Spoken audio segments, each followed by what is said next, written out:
Hey, welcome back, everybody. HSC Podcast 61. Big Box Steve on the mic. We got the Big Smooth and Fresh Wes with his bogey shirt on because he shoots bogeys. We said it was double bogeys because he doesn't count all the strokes. So thanks for watching. Don't forget to subscribe and like. We are in season three. This is episode 4 of season 3. I think it's episode 4 of season 3. So getting deep here. We're talking about NBA playoffs tonight. We're talking about NFL coaches, current, and we're going to give you some remake movies. So it should be a good night tonight. If you're listening on Apple Podcasts, Spotify, Anchor, thanks for listening. And I appreciate all of those because I think that's where we're getting most of our listens right now. So good stuff, guys. All right. Well, we got games going on tonight, so we might as well start with the NBA playoffs. Let's just lead it off with what's happening right now in between Denver and Phoenix. You guys Don't watching poke the that score? bear. The best news of the night for Phoenix is halftime, so they can't get like killed any more than they had been killed in the first half. 80 points in the first half. Dude, you don't see that very often, right? I was getting torched. Because they're down 30. Yeah, Yeah, I mean, it's okay to give up 80 if you've scored 70. right. But man, 50. Right. And Durant is just not having a good game. No. And, like Derek was saying earlier, Jokic is either assisting or scoring on in the Every first quarter almost every play. yeah. Uh, I mean, and I think it's one of those where the Nuggets hit a lull because I think they were like, it's where we got this team. And then Phoenix fought back. And then, when Jokic got into it with the owner, the Suns owner, then it was like that next game, he was like, no, man, right. this ain't happening. We're gonna That crush was you guys. that was funny. I was like, what happened? Like what? It's like He's not the kind of guy that you want to rile up. He's shown that many times. No, don't want to rile him up or get his brothers after you. Right. uh, So I mean it looks like Denver wins that series tonight. But also Celtics 76ers tonight. That turns that into a really good series. What do you guys think about that series? How do you feel? Like, what's that series feeling right now? I kind of feel it's like the Nuggets one where the Celtics are feeling good about themselves and they let the 76ers take it and then take a 3-2 lead. And so now they're playing with their backs against the walls. And yeah. And the history of the Sixers, well, the players, Harden always disappears, I believe, in big games in the playoffs. Embiid is probably going to be hurt. He's usually hurt. And Doc Rivers is not a good game 7 coach. Right. Yeah, he's definitely struggled historically in game sevens. Uh, I feel like Maxi is probably the component in that game. Like Maxi, he's playing well. He's played well all playoffs. If he has a big game and Harden doesn't have a horrible game, I think they have a chance. Yeah, Matt. The thing about it is, it just looked like the Sixers are gassed. Like Embiid's hurt, you could tell. Harden just disappeared tonight, and Maxi, he was playing well, but it's like he's gonna have to do more. He's gonna have to do a lot more because I think everybody's gassed. Yeah. Um, the only thing with the Celtics is I think Jaylen Brown's hurt. Like he slipped on the floor. Like that was an awkward. That was What awkward. about depth of team though? Are the Celtics deeper than the 76ers? Yeah, yeah, technically, I think, but nobody's really playing that. Horford just was awful. Um, Smart wasn't that great. I mean, it's just like Yeah, I think just both teams just gas. And I think for anyone that's going to play them in the next round, like everyone was thinking, oh, the Knicks, if they can get past the Heat, they're not going to really have much of a chance against the Celtics. I don't know. These teams just do Oh, not look right. well, the You know? Knicks do because the Knicks are young. Yeah. They have the ability to play long series in a lot of games where I think that is a disadvantage of the Celtics coming up because they do have some young players, but they have some older players too. Yeah. Horford just looked gas. Oh, and he's like 100, dude. He's like 200. Well, yeah, because the other Gators from that championship team have all retired. He's the only Right. one left. So I mean, Yeah. How about although the the Heat? Celtics do have a great 6-man, and Brogdon comes off the bench. Right. So Yeah. that's I mean, I think the definitely- Celtics are deeper than the 76ers, Yeah. in my opinion. A more dependable bench. well, Right. that was when they kind of got depleted with the Harden trade. Yeah. Yeah, you're giving up a lot to win now, versus guys coming off the bench, giving energy. Because it comes down to also playing defense, The guys that come off the bench, you need them to play good defense, keep up the game. But so let's talk about the Knicks and Heat for a second. Knicks obviously, playing well, but Heat's playing well. Butler looks like he's back after his injury. And so how does that series go? Well, now I'm leaning. Well, the Heat are up 3-2. Right. And the Knicks, their whole team is injured. Quickly's out. Randall is not the same. Brunson's kind of injured. I mean, I don't think winning 2 more games against the Heat with Jimmy Butler, because Butler's, if anyone left on the Eastern Conference side, Butler is like the player for the playoffs. Yeah. And he plays well in the playoffs too. Yeah. So, I mean, if their guys can get healthy, I still don't think Quickly's coming back. So that's a huge loss. And Brunson kind of willed them in the last game by himself. So they need to get Randall and Barrett to contribute. I think Barrett has to play well. If Barrett doesn't play well, I don't think they can stretch the series. Yeah, so Barrett's a big factor there. My opinion, I think the Heat win that series. We'll see what happens, but so Heat Celtics, Heat 76ers. What do you guys think? Or Knicks Celtics, Knicks 76ers? I think Jimmy Butler's the X factor. I think they should win that series. But the Celtics, I think, are going to pull out in Game 7 just because they're, by default, they're at home. I still don't think Jaylen Brown's right. He didn't look right the last half of that game, but I don't think it's going to matter. I think Tatum's going to have a massive game, and I think Embiid's hurt. He's hurt too, and I don't think Maxi's going to give him enough. I think they're gonna figure that out. They'll be like, okay, let's watch Maxi a little bit more. I mean, he was just open sometimes, just getting to the baseline, getting the hoop. I think Celtics are just have a little bit too much. Well, at that point, then what you're saying then is that you're forcing Harden to have a big game.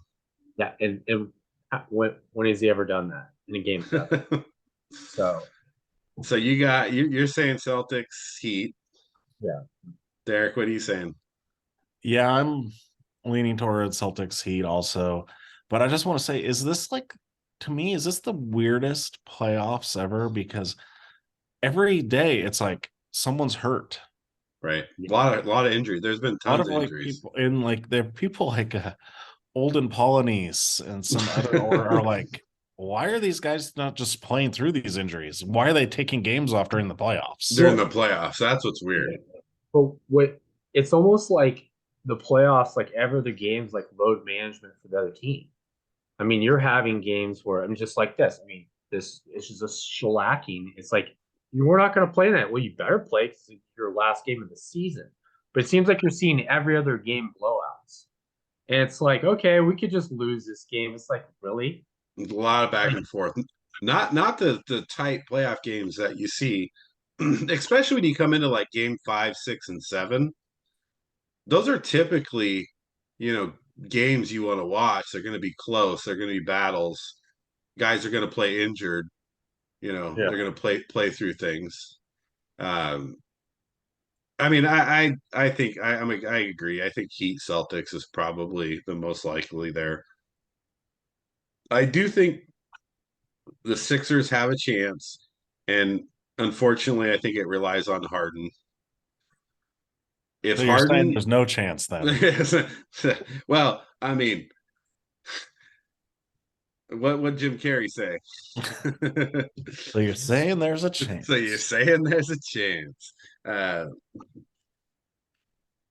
I know historically he's not the best at that, but you know, I mean, if he has a good game, I think they could win. Just because you know, like Wes says, because Brown doesn't look 100%, and they need him. They need Brown, Well, and today so Harden was 4 of 16, 0 for yeah, 6 from 3-point range, right. and Had a played horrible 43 game. minutes. And that was Yeah, so it's not like he's not going to be tired because he played 43 minutes and was horrible. but yeah, I mean, so ultimately, I still say Heat Celtics. So going to the Western Conference. I mean, unless something drastically changes, obviously Denver's going. You know, because they're going to win this game Oh, tonight. Phoenix is only down by 25. Now they're down Well, by 20, 23. I mean, it's only Timeout. 23 now. I mean, Denver. you never know. Like, there's a lot of game Oh, left to play, and it's basketball. So, uh, oh but wait. now here's the thing, though. Even if they come back and win this game, they still got to go win another game, though, right? In Denver. Right. And so Denver, I think, is still for me. That's my choice, still there. The Lakers Golden State one is what I want to hear the thoughts on. Uh, First of all, the fact that the Lakers are up. So that means Golden State's got to win the next 2 games. Uh, how, how did Golden State get in this position? What happens next? Well, they got Lonnie Walker the fourth coming like just out of nowhere to have the Playing game well. of his life. I mean, Lonnie Walker's a good player. I mean, well, he's he's not a horrible supposed to player, be. I right? mean, what? He was drafted by the Spurs. He didn't do much there. He's kind of been a journeyman. He was supposed to be good when he came out of college, but he hasn't done much. Right, right. But he has potential. Um, I guess the question is, first of all, I want to talk about that the Golden State game. They got the possession of the last ball. Draymond Green goes to the basket, underneath the basket, and throws the ball away. Why does Draymond have the ball in that situation? Well, he's kind of the point forward, but the problem wasn't just that. It was like the last 2 minutes, they put up some of the most horrendous, dumb shots you could Right. ever imagine. I was like, what are you doing? Like Klay Thompson's like, and it's like, oh my goodness, you guys. But it always, when you think about things, though, that you always go mistake, mistake, mistake, but you always have that last chance, though, right? Like it always comes down to this last play, or not always, but when it comes down to that last play, you still have to make a decision on how you want to finish. Right. And even if he's the guy, he goes and makes the most horrible pass I've ever seen. It basically throws it to nobody. Although, no, I will say the most horrible pass was in the NCAA tournament when what was that guy threw it to half court and the guy Oh, caught yeah, it. yeah. But that's college. You expect that out of college. Yeah. So Wes, how did the Lakers and Warriors end up here at 3-2? No, well, Jordan Poole kind of disappeared. for whatever Yeah. reason it is. And They didn't Clay, play him a lot either. yeah, there's dissension. There's something going on there. And Clay is just not Clay all the time. He has to be because Steph can't do it all himself. And I think Steph's kind of getting after the last series. I think he's getting a little tired. Yeah. And someone's got to step up. And you're paying Jordan Poole all this money. It's almost he's like I said. It's kind of like a Maxey situation. He's got to be the energy when nobody else has it because obviously Clay's kind of sputtering. Draymond's got to be tired. Looney's just got to come up bigger. Well, same thing though. Why do you cut Looney's minutes that much though? Like the dude's getting 20 rebounds a game. It's dumb. They don't have a choice. He's got to play. He's got to play a lot of minutes next game because you don't want Davis to have another good game. He's due to back-to-back good game. You don't want it. You don't want it in next game. The game they're gonna lose. Well, and the other thing is Wiggins has been really inconsistent. Yeah. And I get that you have Draymond, Steph, and Clay, right? Draymond, you can't expect a lot out of. You expect him to have, let's say, 7, 7, and 7. He's a 3-point shooter, so you can't rely on that because what are you talking about? You're talking about 35%, 40%. But Wiggins, he's not he's a all around ball guy, right? So he has to have better games than he's had, and he needs to be more consistent. Yeah, that's probably even more of an X factor because he's the guy that gets the basket. Right. It's like Jordan, even more so than Poole. Wiggins is the energy. He gets to the basket. He finishes. He makes transition plays. They're going to need him too. Oh. And so for the Lakers, they got some guys like Lonnie Walker, right? A couple other guys. What's his name? Hiroshima. Yeah. I can't never pronounce his name, but he's been playing well throughout the playoffs. He's given consistent numbers. So the Lakers actually, if they had played like this all year, they'd be a top 4 seed. Yeah. And so that's the tough thing, I think, when you look at the Lakers, because what were the Warriors? Weren't they the 6th seed? Yeah. So they're really not a top seeded team. Yeah. No. Well, though they've had lots of injuries this year too. Yeah. I mean, though, because look, this last game, you kind of went. Lonnie Walker played 28 minutes, had 4 points. Right. So the game before, that was a huge anomaly. He's not going to do what he did every week. And like Golden State won, even though Clay went 3 of 12. Because, yeah, looking at the game with the Lonnie Walker game, Poole played 10 minutes. Yeah, and Looney played like 11 minutes? Yeah, and then in this game, they played 23 and 20. Right. So I think that's where they need to be. That's what I'm saying is like you lose because you have these guys that are good players. I've said this before. I would rather have Looney on the floor than Green. I'd rather have it. He's better defense in the post. He gets more rebounds. Yeah, he can't dribble and he can't make assists, but you really need that. You got Clay, you got Steph, you got Poole, you got Wiggins. Yeah, Gary Payton III. Yeah. But the Lakers keep having these Lonnie Walker guys, Austin Reeves, having these games that are totally out of pocket. Yeah. And so I just feel that's like they're going to come back down to reality here pretty soon. So I don't know. I don't want to pick the Lakers, but the way Golden State's playing and the way the Lakers have these random guys popping up and having big games, I think it's hard for the Warriors to win the next 2. So obviously Denver goes. So well, we'll see by the end of the podcast probably. But who do you guys have? Lakers or Golden State? I'm still going Golden State. I can't trust the Lakers. And Anthony Davis, he's like one play away from getting hurt again. I mean, they're already like saying that he's hurt right now. Right. So if you can't have a healthy Anthony Davis, you're not going to win this series. Right. Or at least a contributing. He's got to have, 15 and 10. Yeah. Yeah, LeBron's going to get his, but Right. if you don't have Anthony Davis, that's like the glue of that team. Yeah.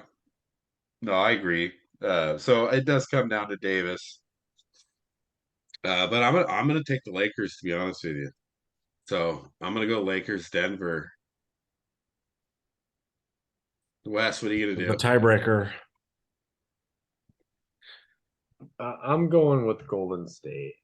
I just think that there's too many variables for Golden State, and Kerr's gonna figure out defending some of these guys that okay, we're not gonna pay attention to Reeves. They're gonna start paying attention to these guys, and I think that their play is gonna come back down to earth too. But offensively, there's just too many options for Golden State to have. They got 2 games. They just got to win at LA. And they do that. They got Game 7 at home. I just think that That's Steph, not easy. It's not easy to go to Game 6 in LA. But yeah, I think Steph is going to have one of those games. Steph is going to have to probably put up 40. Right. And it's like whether Clay's tailing off or whatever, he's going to have to pick it up. I think he will. I think it's probably the next game, and I think they get to Golden State and take care of business. I mean, he's completely capable of putting up 40, shooting a high percentage, as long as the other guys don't shoot a low percentage, right? Like as long as Clay doesn't go 2 for 12 or that's the issue. And he's gonna have to recognize that early. If Clay's not on it, he's gonna have to say, you know what, he's gonna have to jack up more shots here. Well, that's where Kerr needs to realize, get Poole in the game, right? Get Wiggins more touches. Yeah. And that's a part of running your offense. And I think he will recognize that, because I think he's feeling it. Like Kerr's like, this is gonna suck if I lose to LeBron and the Blazers. This is gonna completely suck. I think he's gonna be on his game.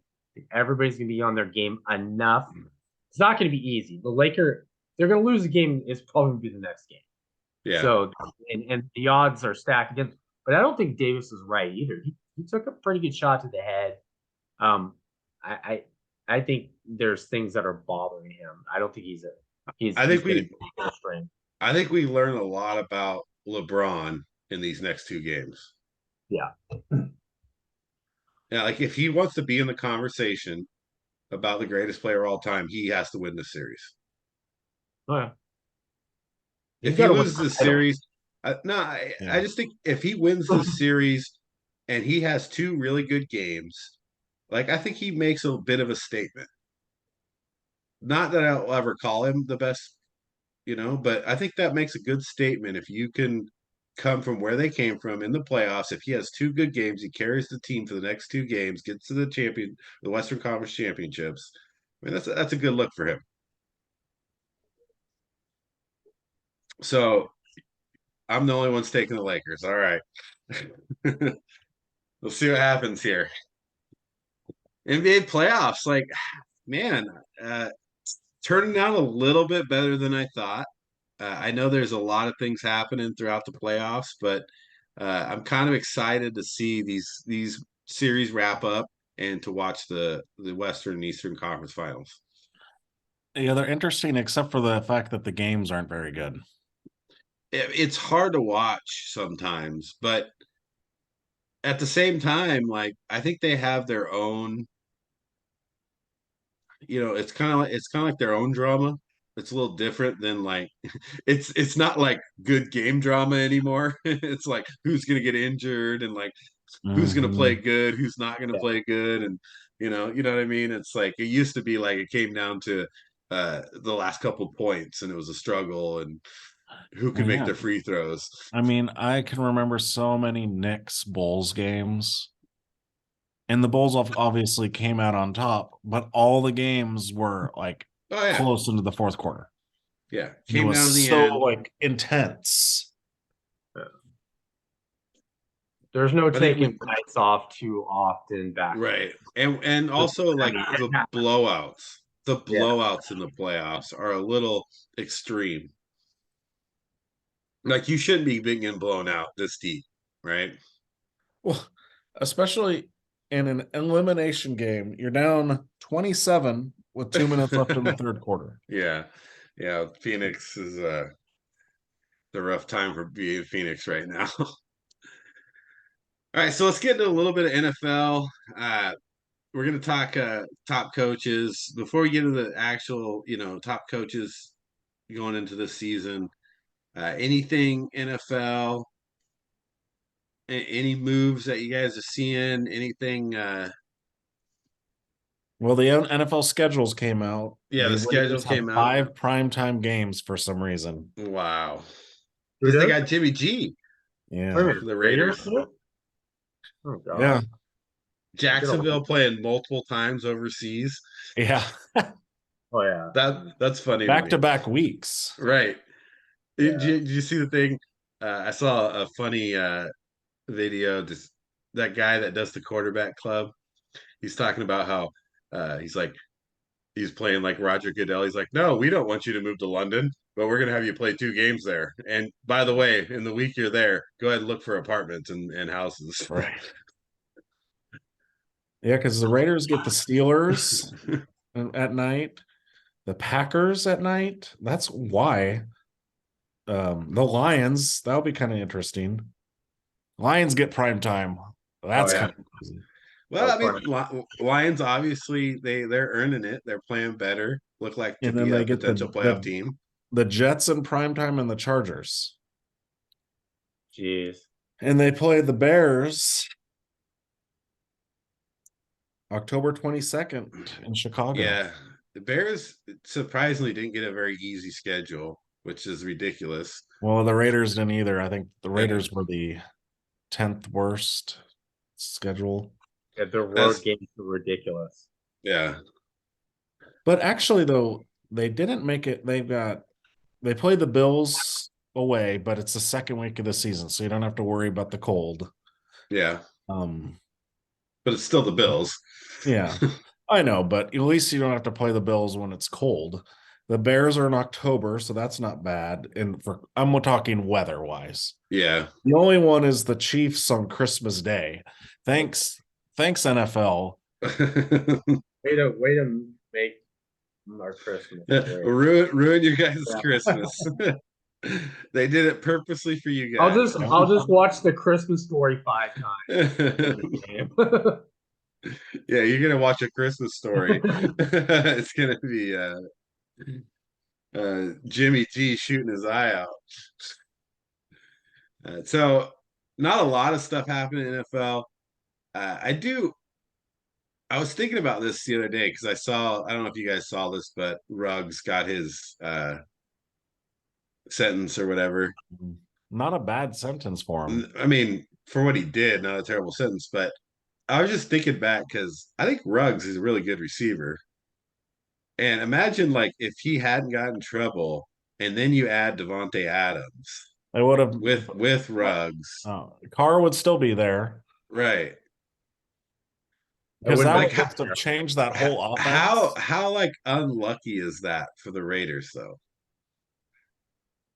Because if you got Waller and you got Adams and Ruggs and Renfro, yeah, I mean like that's a good solid mix for the Raiders. And then this dude goes and like gets arrested and it's horrible, but at the same time it's like, man, I think he was one of the underrated like better receivers. He would be in the top of those younger crew. Well, Gruden drafted him for what they needed, a deep threat. He wasn't going to be like CeeDee Lamb and get like 10, 12 catches a game. Right. But he was going to go long, go deep, and stretch out the defense so you could get the underneath open. Yeah, he was going to get 1 or 2 20, 30-yard catches a game, Yeah. Or more. And so I was reading about him, and I was like, man, how unlucky is that for the Raiders? So that was pretty rough. Um, we'll get into more NFL stuff later. We'll start talking fantasy stuff. I got a couple of good fantasy podcasts coming up. But let's talk about coaches going this, because coaches make a huge difference, right?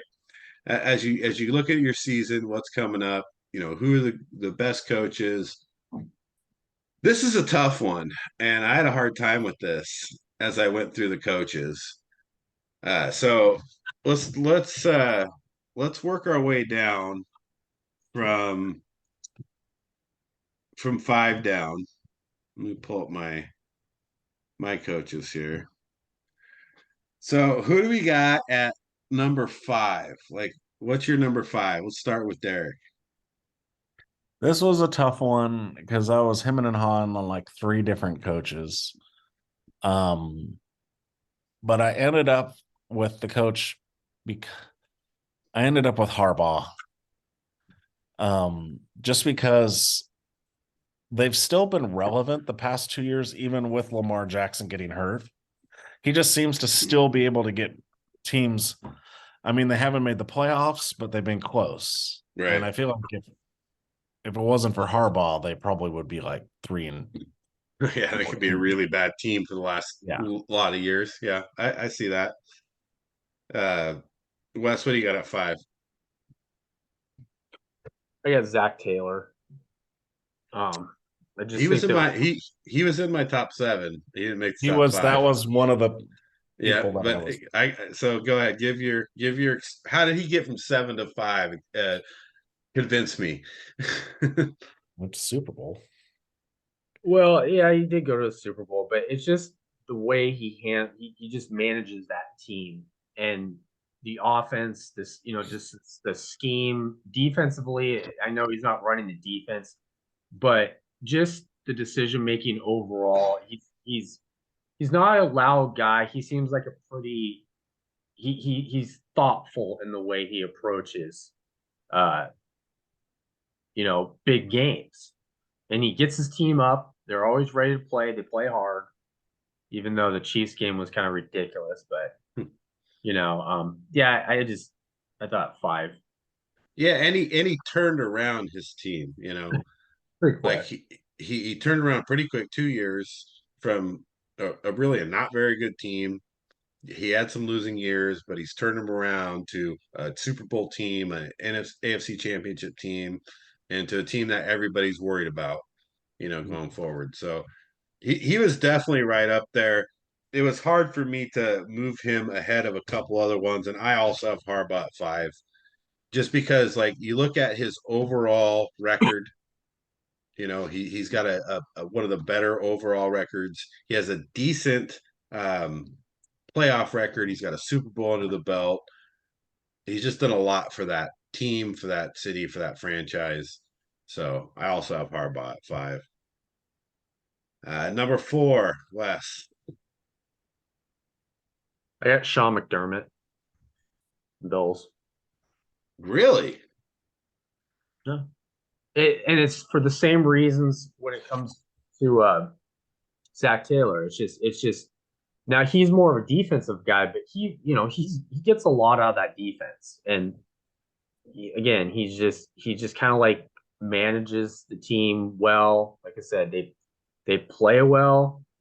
I like the way that they run their offense, like just kind of like they're just everything just seems professional. And the interesting thing about him, he made his reputation in the private sector and business. And so he came in as someone that knows how to build something from the ground up. Right. He has a great foundation. He's got players, it. I like it now that you're talking about it, but I really didn't have him up there. But I like the argument. I got Mike Tomlin at number 4. Just consistency. He's got a Super Bowl to the belt.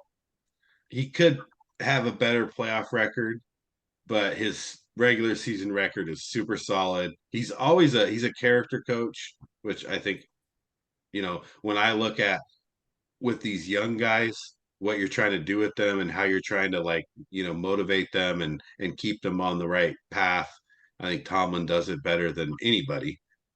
And overall, I have him there as number 4. I love Tomlin. He was my other number 5 with Zach Taylor, Tomlin, and Harbaugh, but I picked Harbaugh. This one is going to be outside the box, but I'm going Brian Daboll. Yeah. Yeah, I had him at 6. He took the Giants, who had no business winning games. They have no business winning games, and he got them to the playoffs. I just love the fact I listen to, the Raider podcasts, and they talk about, oh, well, we got to give McDaniels a chance. He doesn't have his guys. He needs his guys in there. Daboll didn't have his guys. He took him to the playoffs. And the other part is the Bills, I think, are underachievers. And when he was there the year before, their offense was so much better than it was last year. I think they took a downward turn once he left because the offense isn't as good. Yeah. I think with what Daboll did with what he had is pretty amazing, I think. Yeah, and it's tough because he's a new head coach. And that was hard for me to kind of try to decipher, how good is he going to be long term. But what he's doing right now is definitely right there, and I had him right there as well. So I think that's a solid pick. So my number 3, so I'll lead off number 3, is I got Sean McVay. And yeah, I realize he probably didn't have the best season last year, but if you look at his overall record, he's got a chip. His playoff record is solid. And he does a lot of things that throw coaches off and make it hard to defend. And he's one of the guys, he's got his hands in everything, which I really like about a head coach. I don't like the disconnected head coaches. And so I think Sean McVay is going to be a coach for a long, long time. He's young. He's going to have a solid career, and he already has a great career already. So I got Sean McVay at 3. My 3 is someone whose career is almost over, but had a resurgence because no one thought that their team was going to be good last year, and that's Pete Carroll. Pete Carroll, yeah. I mean, think about it. Legion of Boom. He's got a Legion of Boom 0.2 now. He took Geno Smith to the playoffs. Their defense looks like it's going to be, with Woolen and now Witherspoon, they got the corners. Their offense looks pretty good now with 3 receivers that look great. I just think Pete Carroll, he's timeless. He's won in college, and he's won should have won. It is his fault they didn't win. Yeah. Hey, but oh God. Yeah. Sorry, so man. The thing that so I had Carroll obviously on the list. He just doesn't have the greatest playoff record. His regular season record is average. It's not as good as some of the others. But he's doing, and the thing is like the next couple years, I think he's on the way up, which would bring him back into that. But it's the playoff record for me that brought him out. I hate to say this and where we live, but I got the Seahawks as the favorites to win that division this year. Yeah. Yeah. I mean, the Seahawks look good. It comes down to Geno, obviously. Yeah. What do you got at 3, Wes? I got Doug Peterson. Oh man, I had such a hard time taking him out because I thought he's such a good coach. So give us the highlights. He does have a Super Bowl, victory with Nick Foles. He did really well. Carson Wentz he's just very good with prepping quarterbacks. And look what he's done with Trevor Lawrence. I mean, just completely, from Urban Meyer regime was like chaotic. He took everything, he kind of got the free agents, and kind of put everything back, built a nucleus. And I think they're just only going to get better. They're young. Yeah. He values running the football but smartly. And he's just overall, again, someone who's just a steady hand at the coaching position. You can depend on him. Yeah, I mean, I love that pick, and it was so hard for me to remove when I was putting my list together to take Peterson out because looking at what he did with Jacksonville this year, it's just amazing.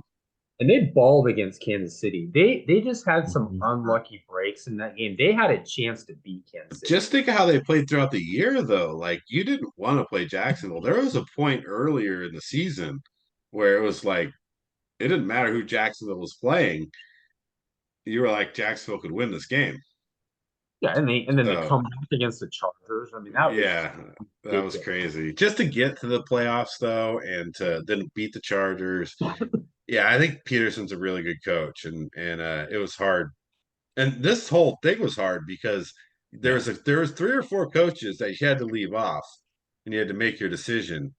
And Peterson was one of them. Was really hard, and Carroll was the other one for me. Those were the 2 that I had the biggest hard time with in my 5.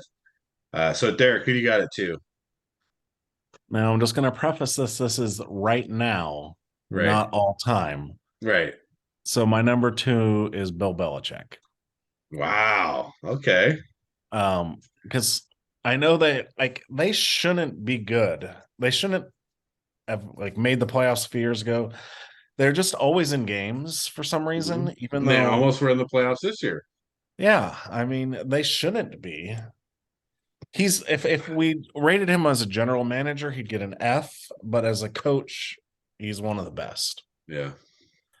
And so I got him at number 2. Yeah, I mean, obviously Belichick's up there.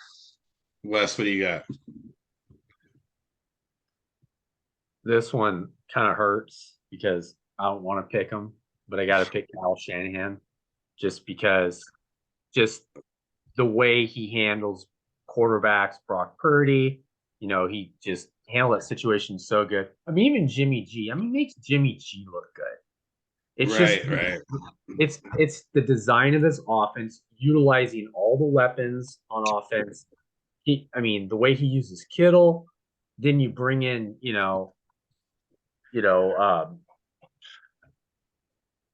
God, I lost my train of thought. But it's just the way he uses Debo. Yeah. It's just his offensive the way he just designs his offense is just superior to almost anybody else in the NFL. The way he uses weapons. I mean, Shanahan. Here's the thing: it's hard to argue with his success.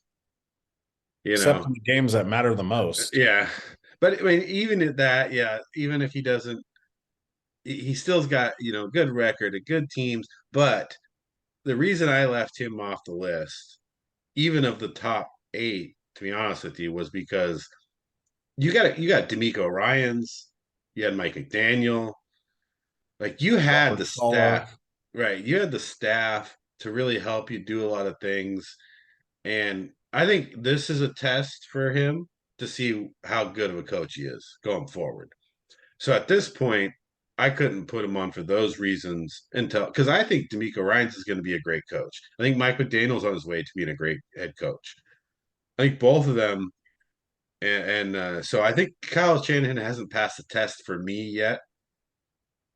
But I can see if you break down everything he's done, it's hard not to put him up there. I have Andy Reid here. You look at obviously a couple Super Bowls. You look at all the NFC championships with the Eagles and the way whatever you got to say about Andy Reid, you look at his record, you look at his playoff record, you look at his accomplishments. that's not a guy that I would not hire as my coach. And so, I got him up there at number 2. So number 1, Wes, lead us off. Andy Reid. Because wait, Derek, you did your 2, right? Your 2 was my 2 is Belichick. Belichick. That's right. Yeah. So Wes, Andy Reid. I got Andy Reid. Yeah, 1. Just how he's built that whole. I mean, just everything from what he's done with Mahomes, overseeing the offense. Just a designer.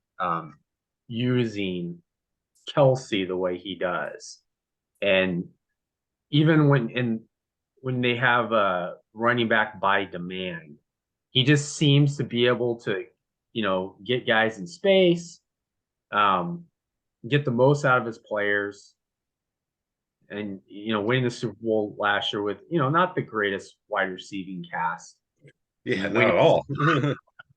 I think that's just right now he's still on top, and he's no youngster anymore. There's been debate about him retiring, but why would you when you're doing this good with Patrick Mahomes and just the way that he's turned Patrick Mahomes into the best quarterback in the NFL. Right. Yeah, it was hard for me not to have Reid at number 1 because of he's a plug and play coach for me. When you think about it, like you can put guys in positions. He has his staples, of course, but he loses Tyreek Hill and they don't miss a beat. What he did in Philadelphia, I think was great too. I really loved watching Philadelphia play and go to all those NFC championships, Super Bowls. Not maybe they didn't win, that's fine, but it's better than not making the playoffs. It's better than if you said I went to 5 NFC championships at the end of your career, you're still looking pretty good. Yeah. So yeah, I agree. I think Andy Reid's tough. But in my opinion, my number 1 is still Belichick. Just because there is a history of what he's done, but what he's doing right now is also still pretty impressive. Because I honestly thought the Patriots be the worst team in the league last year. Like literally, like look at what they have. They're trash. Yet in one of the harder divisions in the AFC, they're right up there. Like they were on the cusp of the playoffs. You know what? It would have been even better if they had a legit offensive coordinator. Right. That's his fault. There's some downfalls there too, but at the same time, like you still did a lot with a little. Obviously, this year is going to tell a tale of a lot, but at the same time, if I'm an NFL team right now and they said, "Who do you want your head coach to be?" I'm taking Belichick.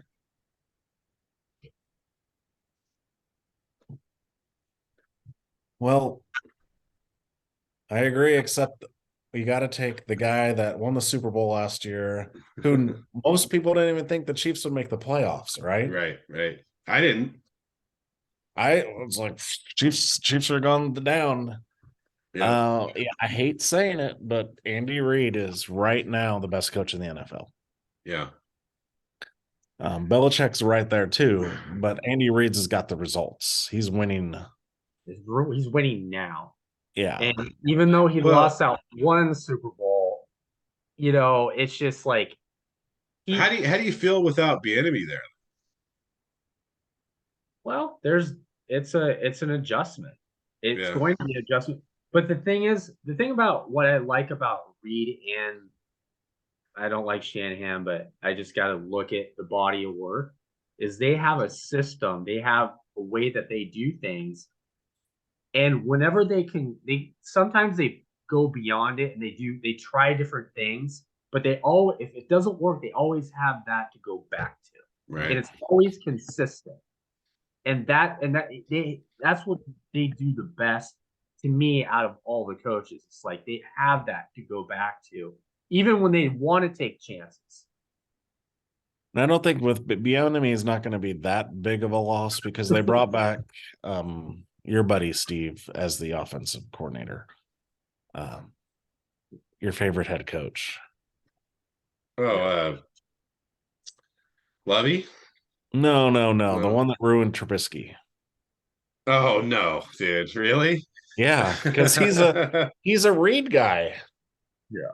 He is a I Reed mean, guy. if you think so, What's his Doug name? Peterson was an Andy Reid guy. I mean, Andy Reid and that's why another reason why Andy Reid's the best right now. He comes from the greatest coaching tree of all time, right. the Bill Walsh coaching tree. Yep. Yeah, it was a tough back and forth between the two. So I mean, I could go either way. I think they're both, they're both have long careers. They've been coaching forever. I don't think you could go wrong with either one. Yeah. So I think that was probably what we figured from the start. But I like to hear. It was a couple of interesting picks in there. Doug Peterson, I thought was one that I would consider in there. Zach Taylor, I like hearing in there. Doug Peterson, love hearing him in there. So there was a few. I had a hard time with all those. And so there's some good coaches out there. I can't wait to see what Dayball does. I'm interested to see what happens with Eberflus. And then Mike there's the McDaniel, if opposite he has a side. Yeah, quarterback. Mike McDaniel. But there's the opposite side of there's like, I mean, sorry for you guys, but like Josh McDaniel, the Chargers coach. Like, God, I can't understand. Well, we got to see, one we didn't talk about or leave off the list because he hasn't coached in a few years is Sean Payton. Oh, that was so obviously I think Sean Payton's a good coach. But because he's coming back, and he hasn't been coaching in a while, it was hard for me to say, let's just immediately assume he's going to be good again. Let's see if he's unlimited. Right. So, all right. So, get into a fun last topic for everybody listening. We're going to talk about our specialty besides sports, movies. And this is a really interesting topic. So what we're talking about are remakes. What are the best remakes? And the hard part about this is there are good remakes, right? But now you're talking about really good. The first movie was really good, And so how do you remake a really good first movie? You don't. Right. And then if you're remaking a movie, chances are that movie was pretty good in the first place. And so you better be on your A game to make a good remake. So yeah, let's get into this one. I had a hard time placing these in a top 5 order. So I'm gonna have to play this off the cup. uh, so I'll start. And I'm gonna put this one just at the bottom, just because I really like the other movies I have on my list. And I'm gonna go with The Thing. Wilford Brimley. I know, Derek, you love I mean this is one of the coolest movies to watch, but it's a remake of an older The Thing from Another Planet. But The Thing's just such a good movie. Yeah. And so I really that's really had to slip into my top 5. If you haven't seen The Thing, it's a little older, but just what I really like about it is it's one of those ones where you don't exactly know what's going on all the time, and that's what I like about The Thing. And it has a good cast. Kurt Russell, man. Kurt Russell and Wilford Brimley can't deny it, right? So I'll put The Thing there. I'll throw that one out first. Well, I had that on my list too, so I'll just talk about it also now. Remember me and Steve watching this like Friday night. It was late. We're like, oh, what's USA up all night? Yep. We're like, what is this movie? We're used to watching movies about like motorcycle priests, like with electric chairs on their motorcycle, and we're like, and what is bikini car this? washes. Yes, and this movie was so good, and it's John Carpenter, and it had the great horror suspense to it, but it was just because it was the feeling of not knowing Right. who is what or what is what. Um, so it was the great, and then they did not a remake, a prequel to it that wasn't that bad either. Right. That just came out, I think, a few years ago. So yeah, good. That's good. So that was on your list too. Yep. All right, Wes, what do you got? I guess Star is Born, number 5. Oh man. Yes, I took that off of my so that was I think came off at 7 or 6. Yeah. I mean, I don't even, I don't even, I didn't even know it was a remake until I started, It's been looking stuff. remade twice. Yeah. And so, yeah, it's just a really good movie, even though I don't like to watch it because it's too emotional for me. So, not like But my number one. I think they did a good job though. That's the kind of one where it's like it's a tough story to remake, but they did a good job, at it. And it's hard to judge like what's better in that one. That's why it was so close on the edge for me, but I think that's a great pick. All right, Derek, throw another one at us. Okay, well, this is a remake from a 1978 movie that was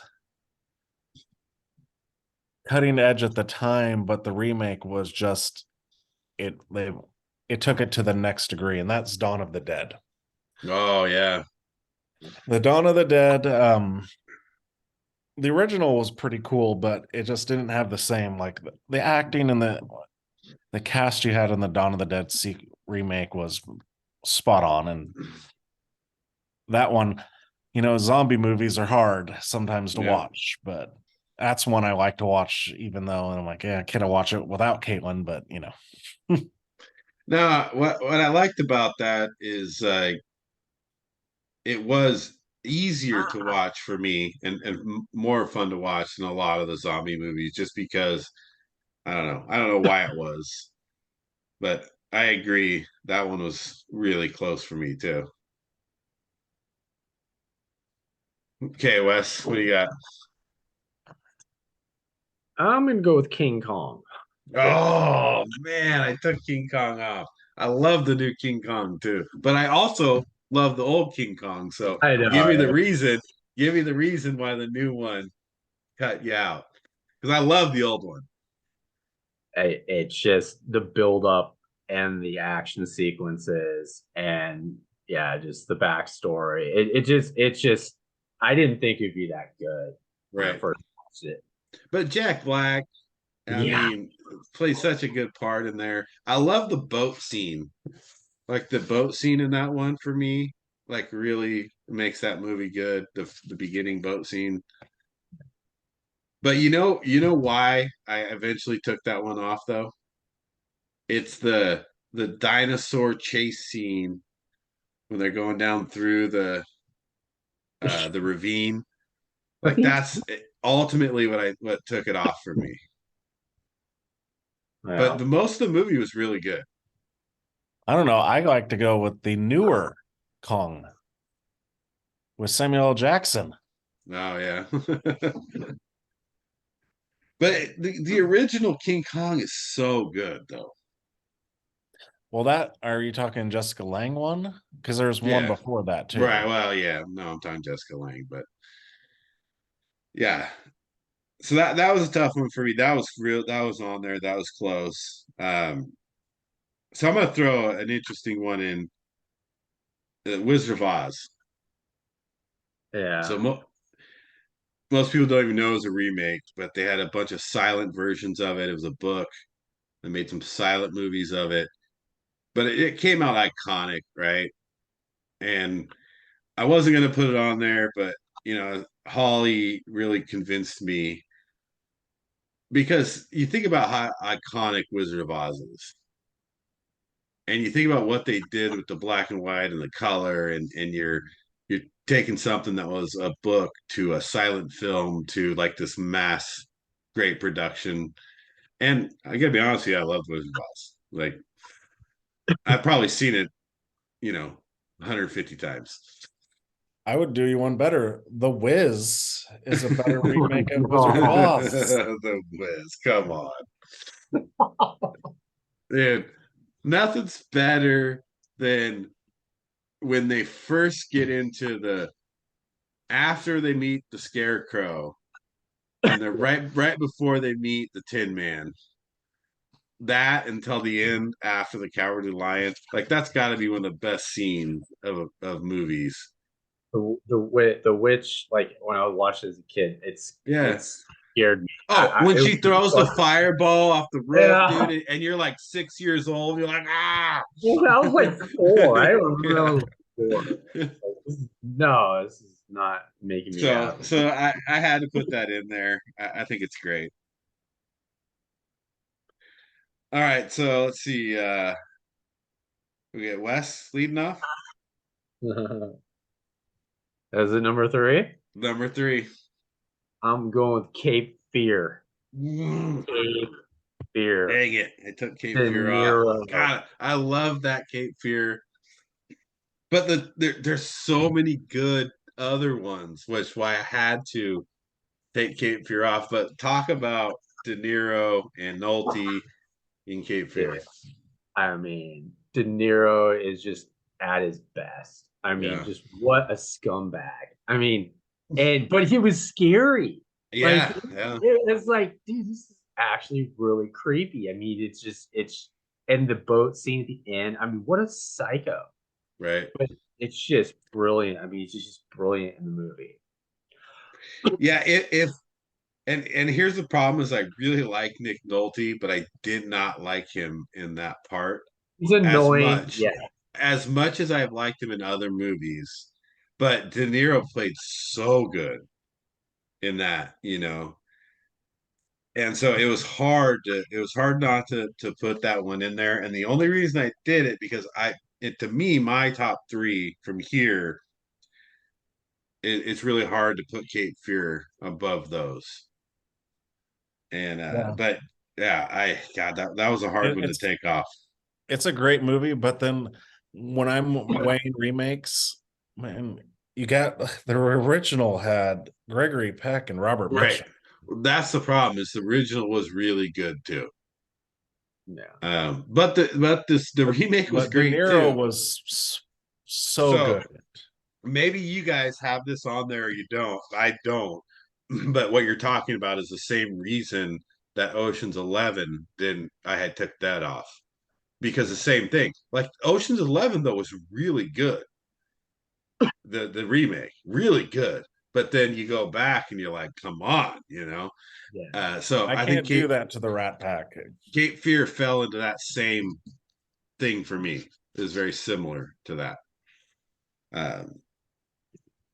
So I don't even know what. I guess I'm gonna have to put Planet of the Apes here because, and not.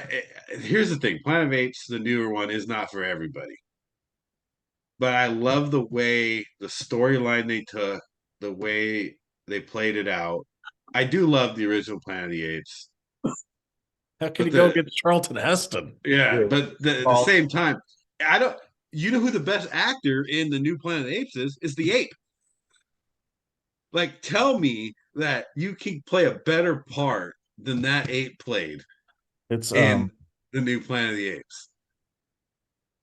Like, dude, Gollum. Dude was legit. Andy Serkis. Yeah, like it was so good. It was so believable. It was so like this could really happen. Versus, the original Planet of Apes was great, and Charles Heston, but you really felt in me anyway. I was like, this could happen, and I think the whole storyline was good. So that. But is it really a remake or is it the prequel? I mean, it's technically they called it a remake, so I'm taking it as a remake. And either way, I think it's a new beginning for the Planet of the Apes, you know. And so I loved it. And I know there's people that didn't like it, but I like the whole Planet of the Apes new series.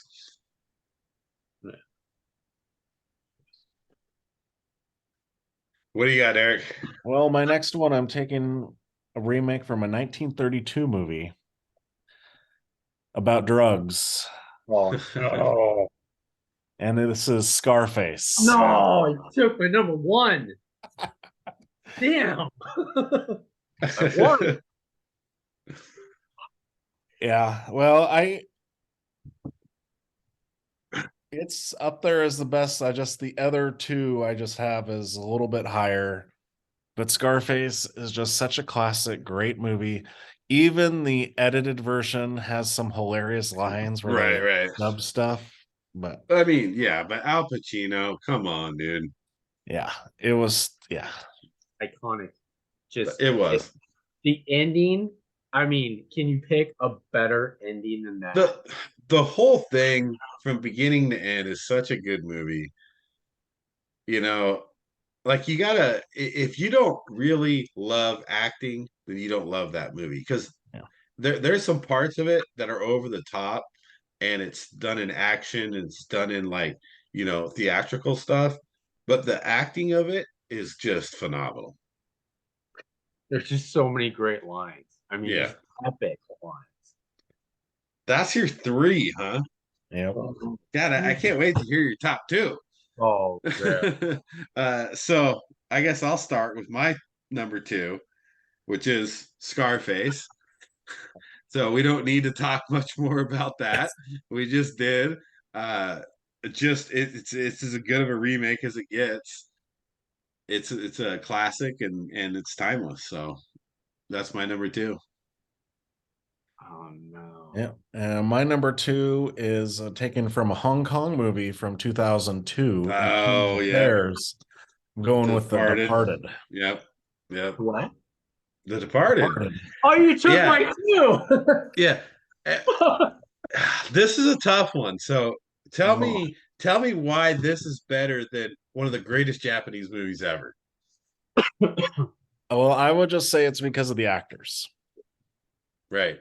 Because when you got DiCaprio, Matt Damon, Nicholson, I mean, Yeah, but so does A Few Good Men, right, but that's not a remake. No, I'm just saying though, you can't. I mean, I get it. It's a great movie and it was on my list, but it was hard for me. Because Yeah, I mean the Hong Kong version is really good too. It's plus you have like even the supporting actors. You had Anthony or was it Anderson? Yeah, yeah. and Alan Dale and you know what was her name? Vera Farmiga. She was very annoying, but she did her job well in that movie. Martin Sheen, Mark Wahlberg. I mean, Right. Mark Yeah, no, Wahlberg. I mean, top to bottom, you can't find a movie. It's hard to find a movie with that many I mean, stars. and like this is the lines too are different. Like the whole cranberry juice and Right. And then the fact that the ridiculous thing is that was Scorsese's first Best Picture. First Best Picture, yeah. That's his first Oscar. Stupid. Yep. No, it was so man, it was hard, but at the same time, for me, the reason I left The Departed off was because you're going up, you're remaking one of the best movies in Japanese history, and so that was hard for me. But I get it. Like I get it. It was a great movie, and I love The Departed, one of my favorite movies. I basically have torpedoed Wes. Yeah. So Wes, we already know what Wes's 2-1 are. No. It's Titanic and Romeo and Juliet. So Wes, you had number 2 at Departed. And, Yeah. yeah. Okay. And so we already know about that. So let's just talk about number 1. Let's see. So that's who leads here? Derek, you lead. This is taken from a TV movie from 1989. The director writer wasn't able to get it on, into a motion picture until later, once he got more money and was able to. The movie was called LA Takedown, but the remake was Heat. called Heat. Yes, it was. Ah, yes, it was. But that's what I was confused about. I was like, Yep. did it really?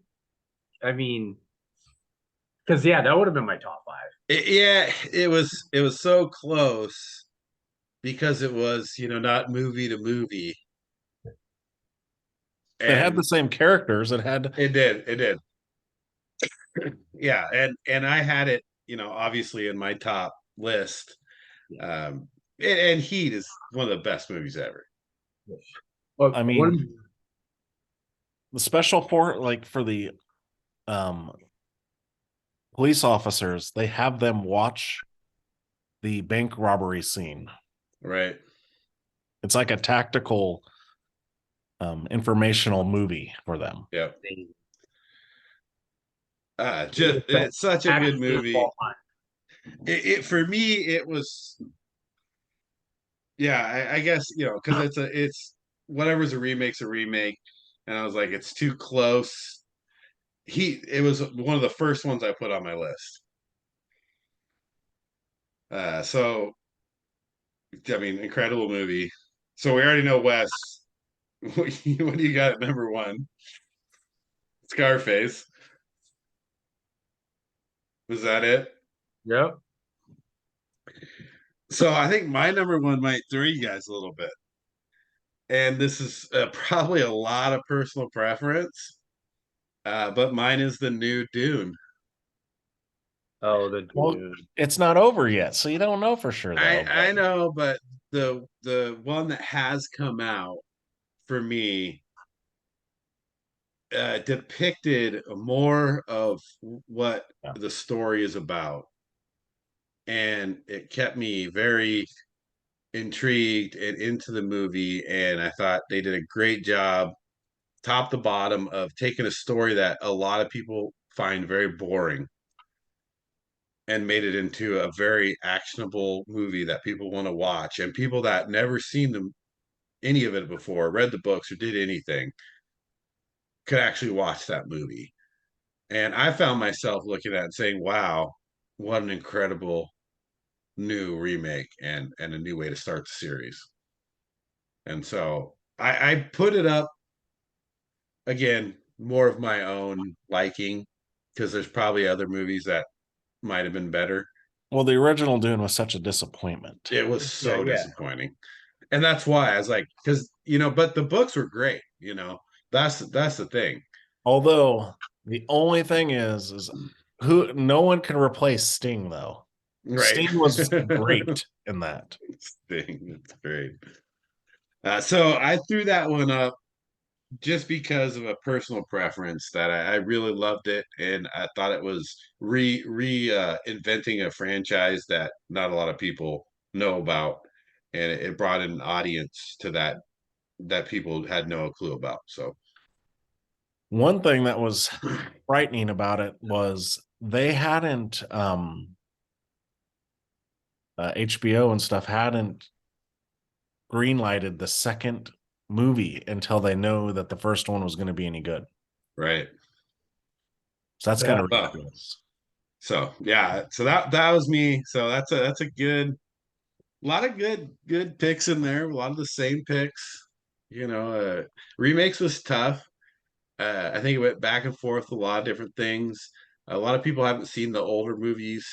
I think that's a hard struggle when you're talking about them, because there was some things like, I don't know if you've seen 3:10 to Yuma. Mm-hmm. I thought the remake of that was great. I really liked what Russell Crowe did in that. There was a couple in there, Yeah. Well, people, what's the John Wayne one? True Grit. Yeah, people Yeah. love to say that the new one is so much better. No, yeah, I'm not gonna play that No. game. Here's one that we didn't talk about was Red Dragon. Oh yeah, Manhunter. Yes. But yeah, that's what I'm saying. You can't put Red Dragon over Manhunter because Manhunter was good. Yeah, but you still Anthony Hopkins is better than Brian Cox. Oh yeah. But And Peterson played really good in yeah, but Manhunter. are you gonna say about Edward Norton though? I know it's hard to beat Edward Norton, right? But for me, I saw Manhunter before I saw Red Dragon, and so for me, I was like, Manhunter was really good. I literally watched that a week ago. I Well, that's literally the watched. thing is people There we don't go. realize that's a prequel to Silence of the Lambs. Right.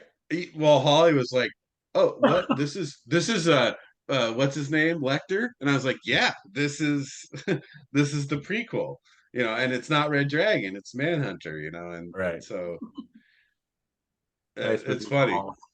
because I literally just watched that. Because isn't it Scott Glenn play the character in Silence of the Lambs? Yeah, yeah, it was I don't know. I like them both. Obviously, you can't go wrong with Ed Norton. And doesn't what's his name? Doesn't Ralph Fiennes, whatever his Yeah, name is, he's play the he plays the the villain. bag villain.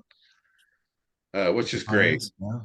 Yeah, Ray Fiennes is his name. So yeah, it was good, but again, for me, Manhunter was the original. Well, And so that's the thing. It's so hard. It's what you've said is like if it's not some movies just like all these Disney movies, they don't need to be remade. right. It's got to be for me head and shoulders above the original. That's For where I'm me, like, it's a classic. You don't need to right? remake it. Just Yeah. re-release it. But some of these movies, like Scarface was 1932. That's okay to Right. remake. Yeah, but there's a lot about that original because it was way ahead of its time. Mhm.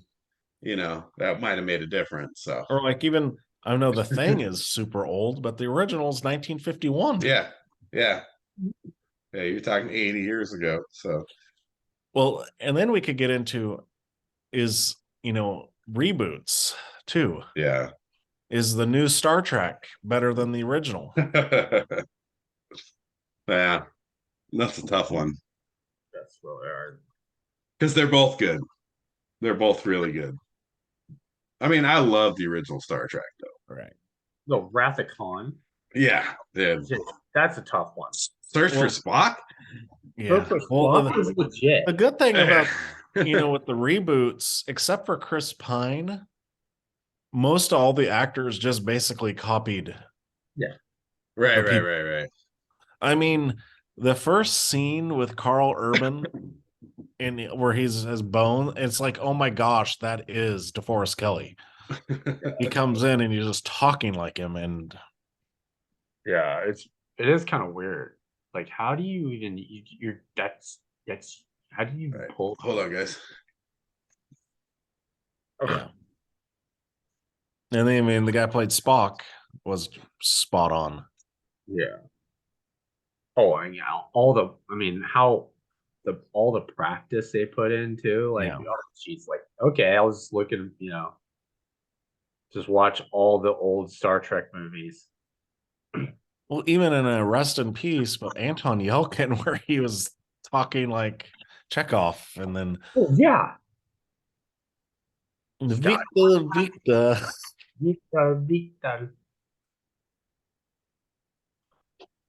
Are they making another one? Supposedly, but Yeah. it's been that's when it's been years like this and it's been in development. Yeah. I kind of have a feeling they're not going to make another one. Yeah. Probably best. I'll run it. All right. Well, that was a great topic. Hopefully, people made it to the end. It's been shorter than the last few ones. That's right. That's right. Uh,